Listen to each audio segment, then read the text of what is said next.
నమస్తే. Welcome to okay TV. నేనిప్పుడు మీకు చూపించబోయే వీడియో ఆల్రెడీ సోషల్ మీడియాలో వైరల్ అయింది. సో, ఈటల రాజేందర్ నోట కేసీఆర్ మాట రావడం, కేసీఆర్ మా బాస్ అనడం. సో, ఈ ఈ ఈ ఇదంతా కూడా నిన్నటి నుంచి తో రాజకీయాల్లో చాలా చర్చ జరుగుతున్న అంశం. అంటే ఈటల అంత సడెన్‌గా కేసీఆర్ పేరెత్తడం, అది కూడా ఊహించని విధంగా మా బాస్ కేసీఆర్ అని. అతను ఇప్పుడు బీజేపీలో ఉన్న నాయకుడు. చాలా కీలక పదవిలో సెంట్రల్ మినిస్టర్‌గా ఆయన ఉన్నాడు. మరి ఈ నేపథ్యంలో ఆయన నోట కేసీఆర్ మాట, అది కూడా మా బాస్ అని ప్రస్తావించడం కొంత చర్చనీయాంశం. కింద నాకు తెలిసి ఆ వీడియోకి సంబంధించి కింద వచ్చే కామెంట్స్ మొత్తం కూడా బీఆర్ఎస్‌లోకి ఈటల రాజేందర్ వస్తే బావుంటది. లేకపోతే బ్యాక్ టు బీఆర్ఎస్, లేదా ఈ బీఆర్ఎస్‌లో ఉంటేనే మీకు వాల్యూ ఉంటది అంటూ కూడా కింద అభిమానులు కామెంట్లు చేస్తా ఉన్నారు. సో, ఒకసారి ఆయన నిన్నేం మాట్లాడిండో ఒక్కసారి మనం చూసిన తర్వాత ఒకసారి దీన్ని కంటిన్యూ చేద్దాం.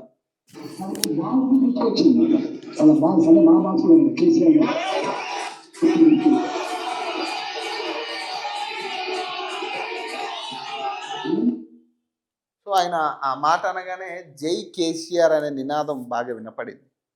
సో, దీన్ని కంట్రోల్ చేసే ప్రయత్నం ఆయన చేసినప్పటికీ కూడా ఇక తప్పదిక డిఫెండ్ చేసుకోవాల్సిందే. ఎందుకంటే అతను బీజేపీలో ఆషామాషీ వ్యక్తిగా లేడు ఈరోజు. ఒక కేంద్ర మంత్రిగా ఉన్న వ్యక్తి. సో, ఇప్పుడున్న పరిస్థితుల్లో ఆయన ఇగ ఏదైనా కావచ్చు, అది లోపలున్న మాటే ఇగ బయటకొచ్చింది అనుకోవచ్చు. కానీ దీని మీద రాజకీయాల్లో మరింత చర్చ జరుగుతా ఉంది. ఈయన మళ్ళీ బీఆర్ఎస్‌కెళ్ళే పరిస్థితులే ఉన్నట్టుగా చాలా ఆరోపణలు, అనుమానాలు వ్యక్తమవుతున్నాయి ప్రధానంగా. మరి దీని గురించి ఒకసారి మనం మాట్లాడదాం. సో, ఫస్ట్ దీని గురించి మాట్లాడేటప్పుడు బీజేపీలో ఈయన పరిస్థితి ఇప్పుడేంటి అంటే, సో, కీలక పదవి అందుతుందని పెద్ద ఎత్తున చర్చ జరిగినప్పటికీ కూడా బీజేపీ పగ్గాలు ఈయనకి వచ్చినట్టుగానే వచ్చి చేజారిన పరిస్థితి. సో, ఈయన ఆషామాషీ నాయకుడు కాదు. తెలంగాణ రాజకీయాల్లో చాలా గొప్ప నాయకుడిగా వెలిగిన వ్యక్తి. బీఆర్ఎస్ పార్టీలో సెకండ్ పొజిషన్‌లో ఉండిన వ్యక్తి, సెకండ్ పొజిషన్‌లో ఉండాల్సిన వ్యక్తి ఈయన. సో, అట్లాంటి వ్యక్తి బీజేపీలోకెళ్ళినప్పుడు అదే రకమైన గౌరవం దక్కాల్సిన అవసరం ఎంతైనా ఉంటుంది. అదే ఆశ కూడా అభిమానుల్లో ఉంటుంది. అంటే కనీసం బీజేపీలోకెళ్తే మొదటి స్థానానికి వెళ్తాడు ఆయన అనే ఆలోచన చాలామంది అభిమానుల్లో వ్యక్తమైంది. కానీ బీజేపీలో జాయిన్ అయిన తర్వాత నుంచి కూడా ఈయన్ని ఎంతో కొంత ప్రచారానికి వాడుకునే ప్రయత్నమే జరుగుతూ ఉంది. ఎప్పటికప్పుడు ఈటల రాజేందర్‌ని బీజేపీలో ప్రచారానికి వాడుకునే ప్రయత్నం చేస్తూ ఉన్నారు. చాలా కీలక అంశాల్లో మొదట చాలా గొంతెత్తి గట్టిగా చాలా సమస్యల మీద ఆయన మాట్లాడిండు బీజేపీలో. కానీ రాను రాను ఆయన పాత్ర బీజేపీలో తగ్గుతూ వస్తుందనేది వాస్తవం. ఇదివరకు ఆయన ప్రెస్ మీట్లు గానీ ఏది మాట్లాడినా కూడా ప్రతి అంశం మీద ఆయన స్పందిస్తూ వచ్చేటోడు. సో, ఇప్పుడు చాలా లిమిటెడ్‌గా ఆయన మాట్లాడడం మొదలుపెట్టారు. దీన్ని ప్రధాన కారణం మేబీ సెంట్రల్ గవర్నమెంట్ ఆదేశాల మేరకు కూడా ప్రోటోకాల్ పాటించే విధానంలో ఒకటైతే ఈటల రాజేందర్‌ని తెలంగాణలో కంట్రోల్ చేయాలి అనే ఆలోచన ఒకటి అయ్యుండొచ్చు. సెంట్రల్ గవర్నమెంట్ నుంచి వచ్చే ఆదేశాల్లో ఇదొక కీలక అంశం అయ్యుండొచ్చు. ఈటల రాజేందర్‌ని ముందు పెట్టే ప్రయత్నం చేయకుండా వెనక్కి నెట్టే ప్రయత్నంగా కూడా భాగంగా అనుకోవచ్చు. ఆయన తగ్గించే ప్రయత్నం ఈ ప్రోటోకాల్ రకరకాల అంశాలు ఆయన్ని ఈ ఆంక్షలు పెట్టడం. లేదు, ఆయనకాయనే ఇక బీజేపీతో మన పరిస్థితి కాదు, ఇక ఇంతే ఉంటది. ఇంతకు మించి మనం బీజేపీలో ఏది సాధించలేం. మనకంటూ ఒక పదవి, ముఖ్య పదవి అయితే ఏమీ రాదు. ఇక బీజేపీలో ముఖ్యమంత్రి అనేది అదొక కళ అనే ఆలోచనకొచ్చేసి ఇక మనం ఏదో ఒకటి మన దారైతే మనం చూసుకోవాలి. ఇక సొంత గూటికి వెళ్ళిపోతేనైనా కూడా మనం కనీసం ఇప్పుడున్న పరిస్థితుల్లో ప్రధాన నాయకుడిగా కూడా ఉండే పరిస్థితి బీఆర్ఎస్‌లో ఉంటుందేమో అనే ఆలోచనలో కూడా ఆయన మాట్లాడుండొచ్చు. సో, ఈ నేపథ్యంలో చూసుకుంటే ప్రధానంగా ఇప్పుడున్న పరిస్థితుల్లో బీజేపీ తెలంగాణ విషయానికొస్తే సిచ్యువేషన్ ఎట్లా ఉంది బీజేపీదంటే, ఎటూ తేల్చలేని పరిస్థితిలో ఉంది.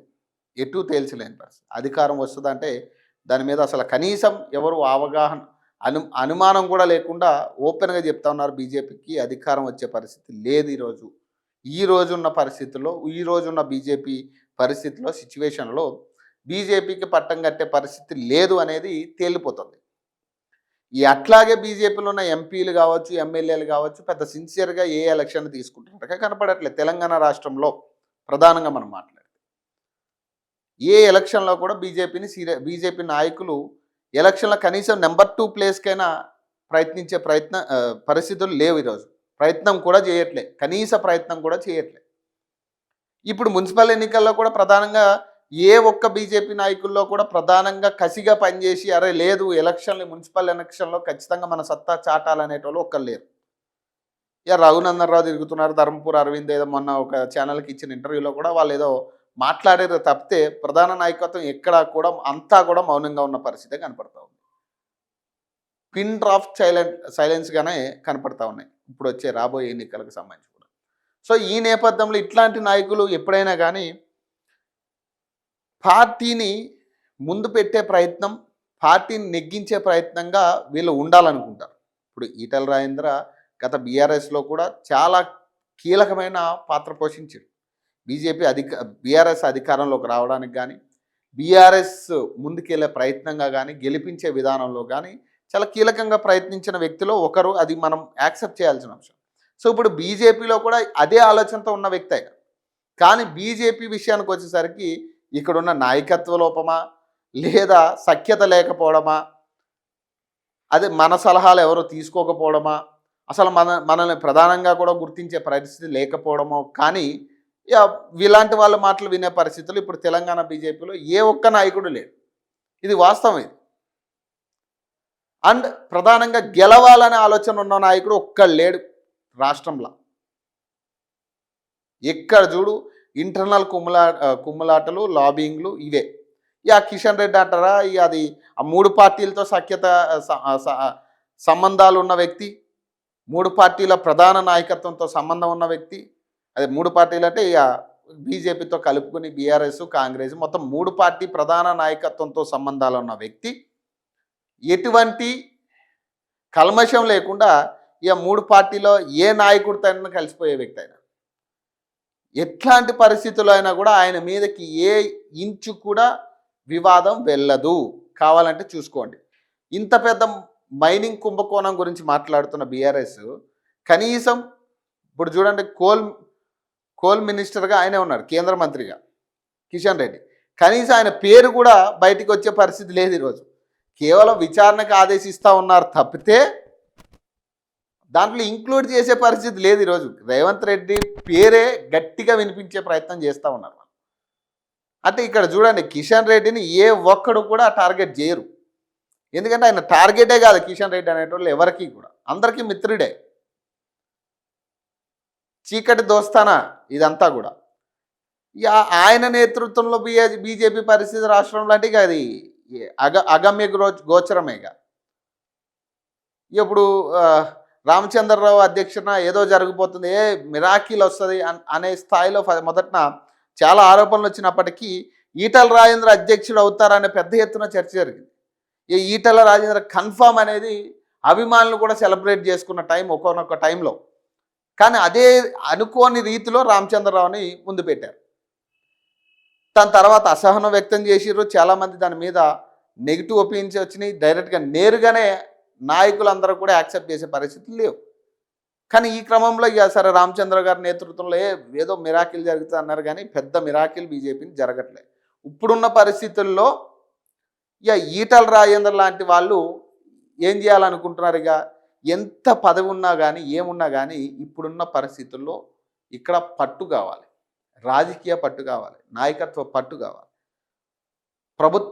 ప్రభుత్వం నడపగలగాలి రాష్ట్రంలో. ఇది ఏది కూడా అయ్యేటట్టు కనపడట్లేదు. బీజేపీ ప్రభుత్వం వచ్చి ఇక్కడ ఏదో మిరాకిల్ చేసే పరిస్థితి లేదు. సో కాబట్టి సొంత గూటికి వెళ్ళే ఆలోచనలు ఎక్కువ కనపడతా ఉన్నారు ఈటెల రాజేంద్ర. సో ఇటీవల ఆరూరు రమేష్ బీజేపీ నుంచి మొన్నే నాకు తెలిసి కండువా కప్పుకున్నాడు ఆయన. సో ఆయనకి ఆల్రెడీ స్టేషన్ కన్పూర్ ఇన్ఛార్జ్ కూడా ఇవ్వడం జరిగింది. సో ఇదే కోణంలో మళ్ళీ ఈయన బ్యాక్ టు బీఆర్ఎస్ అయ్యే ఛాన్స్ కూడా ఉంది, ఉండకపోలేదని కూడా చెప్తున్నాను. వచ్చే ఎన్నికల్లో మేబీ ఇటు అటు కూడా అయ్యే ఛాన్స్ ఉంటుంది. బీఆర్ఎస్ నుంచి నాకు తెలిసి వలస కూడా బీజేపీలోకి వచ్చే పరిస్థితి కూడా చాలామంది బీఆర్ఎస్ ముఖ్య నాయకులు బీజేపీతో టచ్ ఉన్నారు. బీజేపీ నుంచి బీఆర్ఎస్ కూడా ఇట్లాంటి నాయకత్వం మొత్తం బీఆర్ఎస్కి వెళ్ళే పరిస్థితి ఉంటుంది. ఇక చూడాలి ఎట్లాంటి పరిస్థితుల్లో మొత్తం మీద ఆయన ఒక మాట అయితే తుల్లిండు. మరి దీని మీద ఆయన ఎక్స్‌ప్లనేషన్ కూడా ఇప్పటివరకు ఏం పెద్దగా ఇవ్వలే. ఎందుకంటే దీనికి ఎక్స్‌ప్లనేషన్ కూడా అవసరం లేదు. కాకపోతే కేవలం అనుమానాల్లో మాత్రం కొంత ఇటీవల ఆయన కొంత అసహనంగా ఉన్నట్టుగానే కనపడుతోంది ప్రభుత్వం మీద, బీజేపీ మీద ప్రధానంగా. ఇక చూడాలి ఎట్లాంటి సిట్యుయేషన్స్ వచ్చే ఛాన్స్ ఉన్నాయి. మేబీ మళ్ళీ ఇప్పుడు ఒకవేళ నిజంగా గనక సొంత గూటికెళ్తే మళ్ళీ పాత రోజుల్లోకి ఈటెల రాజేందర్ వెళ్ళే పరిస్థితి ఉంటుంది. అది మాత్రం వాస్తవం.